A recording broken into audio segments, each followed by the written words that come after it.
ซื้อน้ำกินแน่มีเยอะแยะจ้าคิ้วเข่าเด้ออกมาหน้าเอาทะเลก็อะไรนี่โอ้ทำอยู่ตำยังนี่ตำหัวตำสัวเอาให้แน่คกหนึ่งก็เจ้าคายพักเกษตรอยู่ไสเนาะมาในมือสั่งบ่ได้เข้าตลาดเมื่อยบ่เป็นเมื่อยบ่มีเงินมาซื้อตำน้ำมันเอื้อยโอ้ไปจะกินขนาดบ่ได้กินตำนี่ตั้งแต่ข่อยซื้อกับเจ้าล่าสุดพุ่นน่ะอันนี้ก็ไข่ปรุงหรือว่าไข่ส้มเครื่องการเรื่อยๆไม้ถึงทายเรื่อยๆไม้ถึงทายเรื่อยๆ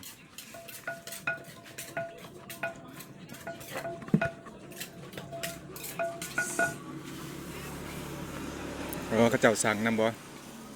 พี่สงเดือนเข้ามาเอาเองเรื่อยถ่ายเรื่อยๆ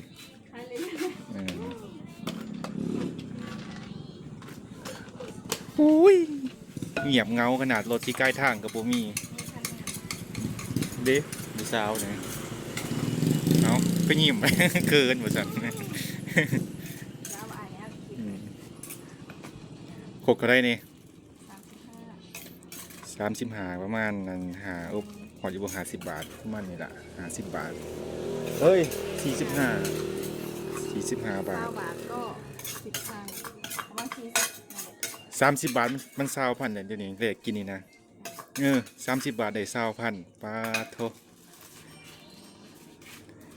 อันนี้เลขธนาคารนี่เลขกินนี่เอาเผ็ดเด้อ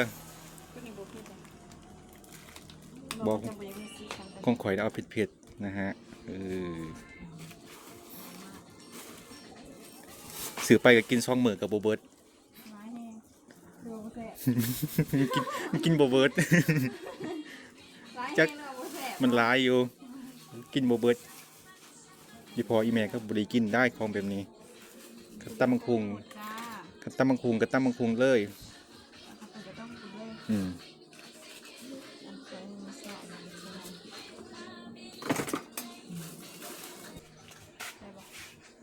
เอาอีกพออุ้ยอันนี้มันจะน่ารับประทานมันดีโอ้พอไหมพอแล้วเอาอีกไหมคงไฟโทนะเคล็ดลับยังเกาะความแสบนี่คือเคล็ดลับเอาไปอันหวานๆหน่อยนึงสมหวานๆเค็มๆเอาแตก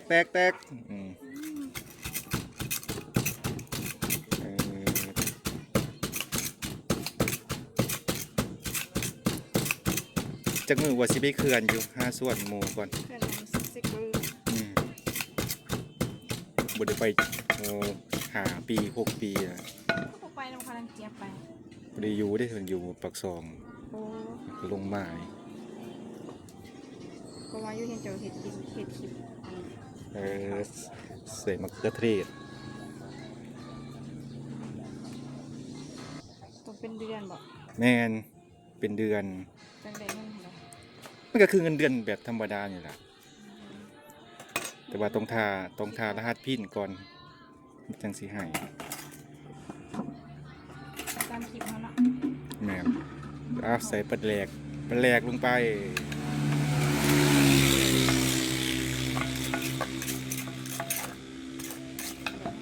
เอาเข้มข้นเด้อ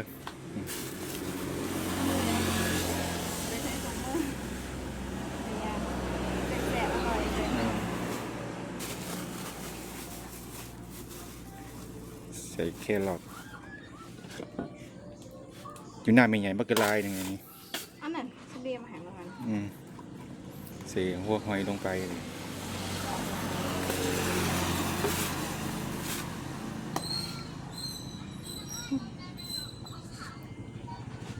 หน่อไม้ต้มอย่างหน่อไม้ต้มฮะนี่ยังคืออย่างหน่อไม้ต้มเนี่ย กิดจากไหน เอากันทำไมต้มเหรอ งามบ่เฮ้ยมึงรู้บ่ได้คืออะไรถ้าคนดังมาดิ ดังไฟ ดังปืนดังไฟป้าหนทางอันนี้โคตรยากเลยเอาตาม มาเลยใส่เกาะตะเวียง แต่เบี้ยงก็อยู่บ้านนอกอยู่เลยอยู่บ้านต้นยาวนี่ แล้วได้เฮ้ยเอาอีกแล้วแหละ เด้อของเราบ่นี่ เอาหันเราเอาละจ้า หยอก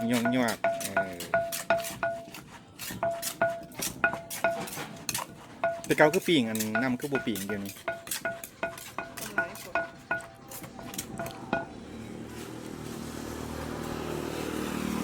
ได้จ้า สีสัน เป็นแม่เมื่อนั้นไม่ถามอ่ะ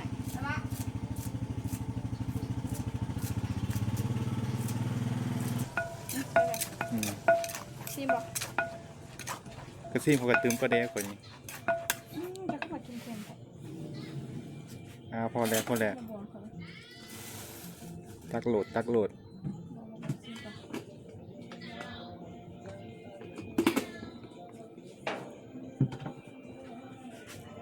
มื้อนี้อันพ่นส่งสิบ่ตกหรือว่าสิตกตอนเที่ยงกับบ่ฮู้เพราะแต่ละมื้อมันตกตอนเที่ยงสิมาให้ซิมอีกล่ะสงสัยอันฟอกไตเนี่ย เค็มเหมือนกันเลยของลูกจ๋า ก็สงสัยติดน้ำอีเมกินเข้ม แม่ อ่ะพอ12 โมงแล้ว ยังไม่ได้กินข้าวอยู่บอก อืม ยังไม่ได้ทานข้าวเลย2 โมงแล้ว ไปเบิ่งอันสวนมันงามอยู่ได้ปีนี้งามกว่าทุกปีอยู่ เขางามเลยตัวนั้นปีนี้ แต่ว่าเขาบ่งาม ข้าวไ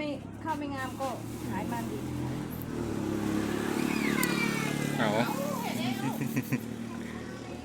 โอ้ซีซันตำสั่วหรือว่าตำมั่วเป็นตาน่ากิน ไปแวะซื้อตำนำมันพี่สะใภ้เพิ่นเป็นเมียของอ้ายบ่วงเป็น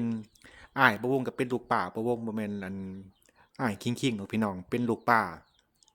ก็เคยญาติกันนี่ล่ะเบิดนี้45 บาทพี่น้อง45 บาทมีทั้งหัวหอยมีข้าวปุ้นมีในกฐินอันนี้ก็เป็นขัวกุ้งเฮ้ยตำกุ้งแล้วก็เอามาขั่วมื้อนี้กินอาหารเที่ยง12 โมงพอดีพี่น้องมาเด้อกินข้าวนำบ่าวงกินผู้เดียวอีกแล้วหากะมาแต่สวนนี่ก็เลยไปแวะซื้อตำน้ำมันผีสะใภ้โอ้สีสันน่าทานอยู่เด้สบายดีพี่น้องสวัสดีเด้อพี่น้องป่องปายเบิดสุขูสุคน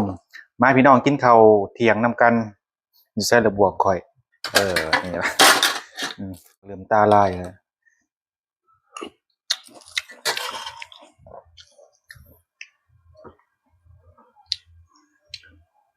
อันนี้คือขัวกุ้ง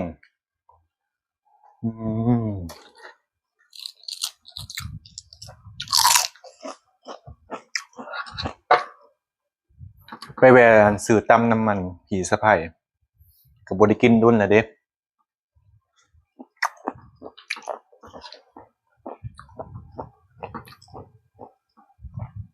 อันนี้เขาเอิ้นว่าตำมั่วพี่น้องที่มาของว่าตำมั่วก็คือใส่ทุกอย่างมีหน่อไม้ดอง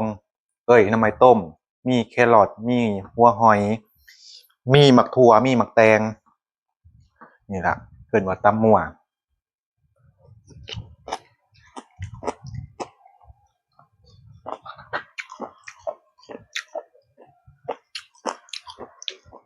ออกไปเบิ่งมัน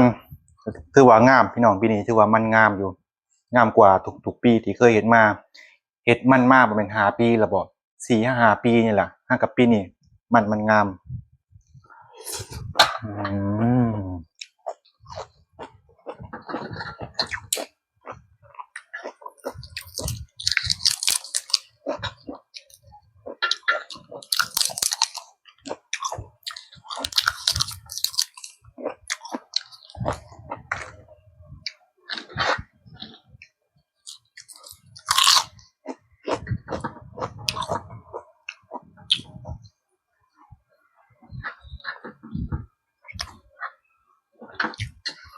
โอ้ยพักกับบางอันตามคอยเบิ้ลแล้วนะเปลี่ยนทางก็ได้เฮ้ย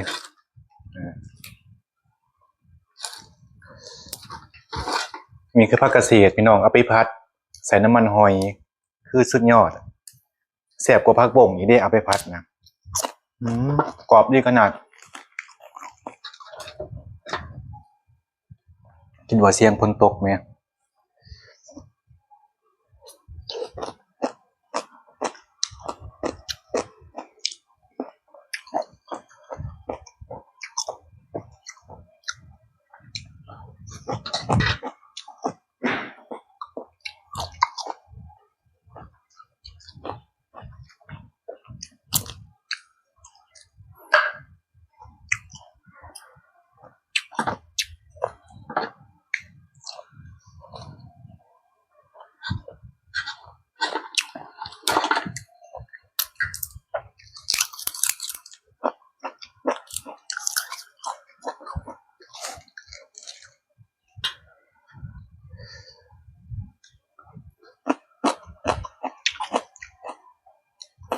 45 บาทถือว่าลายพี่น้อง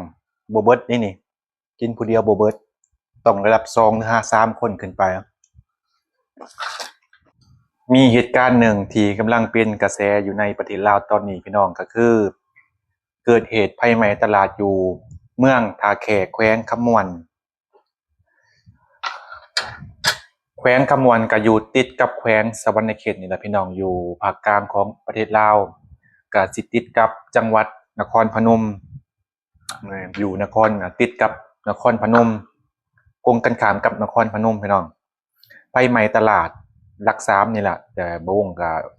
บ่แน่ใจว่าอยู่บ่อนใดของอันเมืองท่าแขกแม่ไฟไหม้ตลาดก็เสียหายพอสมควรเด้ไฟไหม้ร้านค้าก็ห้วย10 กว่าร้านแม่ก็เป็นตาอีต้นพ่อค้าแม่ค้าเขาเจ้าก็คือสิเสียหายหนักพี่น้องเพราะว่ามันก็ไหม้เครื่องของเขาเจ้าเด้แต่ว่าไหม้บ่เบิดเด้ก็ยังมันเป็นซางพี่น้องเป็นซางเก็บเครื่องพวกอาหารพวกเครื่องอุปโภคบริโภคเลยพี่น้อง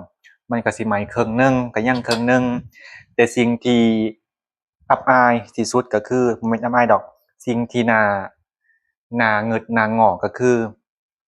มีประชาชนไปคนเอาเครื่องเขาเจ้ามากินเสยใส่กระสอบไปเอาถือกระสอบไปใส่ข้างในพี่น้องบ่ว่าสิเป็นเครื่องอยู่เครื่องกินถือกระสอบไปเอาข้างในไปเอาโดยที่เจ้าของก็เขาเจ้าก็บ่ได้รับอนุญาตเด้บ่ได้อนุญาตให้มาเอาเจ้าของห้ามก็บ่ฟังป๊าดสังคมลาวซุมื้อนี้มันขนาดนี้เลยบ่แฮงไปซ้ำเติมเขาเจ้าแหมได้จังกล้าไปเอาเนาะพี่น้อง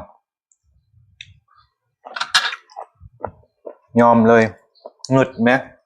เฮ็ดได้จังใด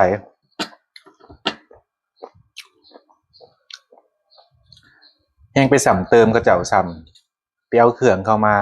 ทั้งๆมันก็ยังมันก็มันอาจสิหยังก็มันอาจสิหยังก็ว่าก็บ่เป็นบัดนี้มันเป็นเครื่องที่อาจสิบ่สมบูรณ์แบบพี่น้องแต่ว่ามันก็ยังขายได้มันก็ยังกินได้เด้อาจสิขายลดราคาอันนี้บ่แม่นได้ไปคนเอามาเลยใส่กระเป๋ามาข้างในปาโทตอนนี้กำลังเป็นกระแสอยู่ในลาวเด้พี่น้องเห็นตลอดแบบนี้นะเห็นตลอดเวลารถแก้เครื่องหรือว่ารถค้นเครื่องเกิดอุบัติเหตุเครื่องของเขาเจ้าสิตกกระแจกกระจายชาวบ้านมาบ่ได้มีหยังมาเก็บเอาเครื่องเขาเจ้าแล้วก็ไปแบบนี้ก็มีเป็นเรื่องที่เงินง้ออัศจรรย์ใจไหม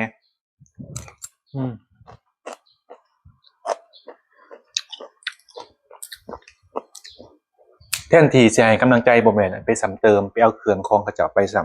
ำบ่ผ่านเด้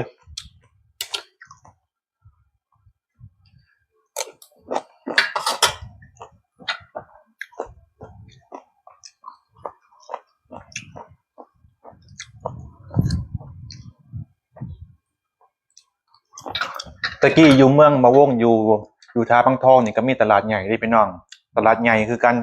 แต่ว่ามันถูกไฟไหม้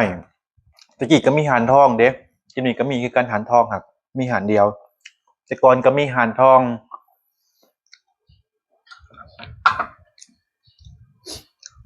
บ่ฮู้ว่าเกิดปีใดเนาะบ่วงแต่ตั้งแต่บ่วงยังน้อยนี่ล่ะมันเกิดอัคคีภัยก็คือภัยใหม่ตลาดอยู่เมืองท่าปังทองนี่ล่ะแตะกี้ก็เป็นตลาดที่ใหญ่เด้พี่น้องใหญ่บังเอิญไปเกิดอัคคีภัยใหม่ตลาดมันก็เลยเอ่อคือเห็นนั่นล่ะ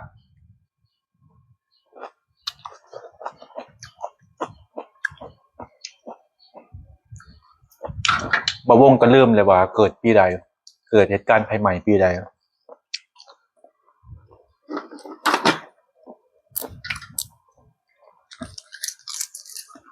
ตั้งแต่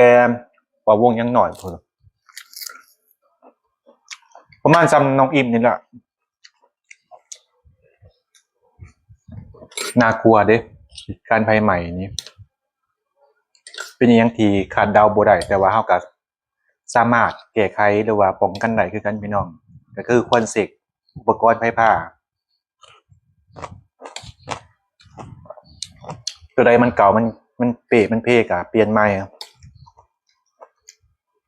คือบ่วงก็เปลี่ยนกระดานไพ่ใหม่ก็เปลี่ยนเซฟตี้คัทใหม่เซฟตี้คัทก็ติดหนี้เขาเฮาก็จุบหนี้วังทิศหลังนี่ล่ะก็เจ้าให้ผ่อนนี่ก็เลยผ่อนเอา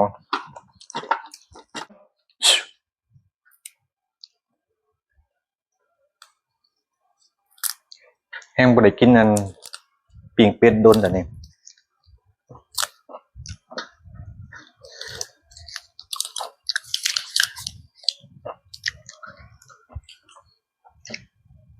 ตะกี้ข้าวเฮียนมัธยมมีแต่ซุ่มกันนั่นปิ้งเป็ดพี่น้องเพราะว่าฉะนั้นเป็ดลายได้เป็ดอีเมลนี่แหละอีอาจจะได้กับปิ้งเป็ดที่เลยก็ต้มเป็ดที่น้อยต้มไก่ม่วนสวงอันสวงเฮียนมัธยมเพราะว่าโมก็หลายถือว่าโมหลายอยู่พี่น้องสวงเฮียนมัธยมปิ้งเป็ดปิ้งไก่ต้มเป็ดต้มไก่กินเสฉวนคักไปกินชินดากับสูตรหนึ่ง50,000กีบแต่ก่อนเนาะ50,000กีบประมาณ70 บาทแต่ก่อนได้เดี๋ยวนี้สูตร130,000พี่น้อง100 กว่าบาท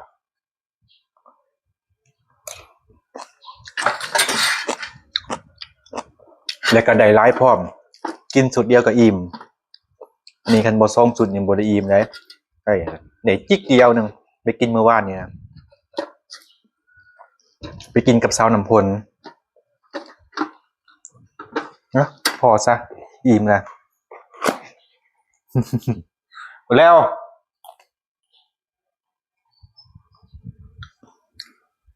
โอเคพี่น้องมาฮอดนี้บ่วงสิได้จบคลิปไว้เพียงเท่านี้สุดท้ายนี้บ่วงต้องขอขอบคุณขอบใจ FC หลายๆที่เขามาติดตามที่เขามาคอมเมนต์กดไลค์กดแชร์เขามาเป็นกำลังใจให้บ่วงเดี๋ยวพอกันใหม่ EP หน้าพี่น้องสบายดี